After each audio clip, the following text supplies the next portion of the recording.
வாங்க மதியம் லஞ்ச் என்னென்னு பார்க்கலாம். அரிசி தேர்ந்துருச்சுங்க. அரிசி வாங்கிட்டு வந்தேன் அன்றைக்கி. அதனால தான் கொஞ்சம் லேட்டாகிடுச்சு சமைக்கிறதுக்கு. அரிசியெல்லாம் வாங்கிட்டு வந்துட்டு ஜாமான் அரிசியெல்லாம் வாங்கிட்டு வந்தேன். சாப்பாடு வச்சுக்கலாங்க. சுட சுட சாதம்.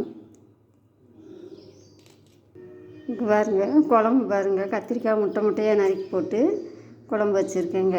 சூப்பரான டேஸ்ட்டாக இருக்குங்க இந்த குழம்பு. தேங்காயெல்லாம் அரைச்சி ஊற்றாமல் குழம்பு ஊற்றிக்கலாங்க. அடுத்து பாருங்கள், தயிர் ஊற்றி வச்சுருக்கேன். உறைஞ்சிருச்சு தயிர். காலையில் தான் ஊற்றி வச்சேன். கொஞ்சம் லைட்டாக சூடாக ஊற்றி வச்சா உறைஞ்சிருச்சு. கத்திரிக்காய் சுட சுட அவ்வளோதாங்க. மதியம் லஞ்சு சுட சுட சாதம், கத்திரிக்காய் புளிக்குழம்பு, முட்டை கத்திரிக்காய் புளிக்குழம்புங்க.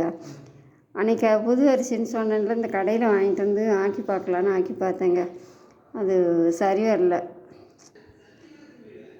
அந்த அரிசி சாப்பாடு நல்லா இல்லைங்க. அதனால் வாங்கலாம். ஆனால் கிலோ 70 ரூபாயாம். இந்த அரிசி போய் எப்போவும் வாங்குகிற அரிசி. அதனால தான் போய் வாங்கிட்டு வந்துட்டேங்க. பிடிச்சிருந்தா ஒரு லைக் பண்ணுங்கள், ஷேர் பண்ணுங்கள், சப்ஸ்கிரைப் பண்ணுங்கள். யாருக்கெல்லாம் இந்த மாதிரி புளிக்குழம்பு சுட சுட சாதத்தோட புளிக்குழம்பு ஊற்றி சாப்பிட பிடிக்குமோ கமெண்டில் சொல்லுங்கள்.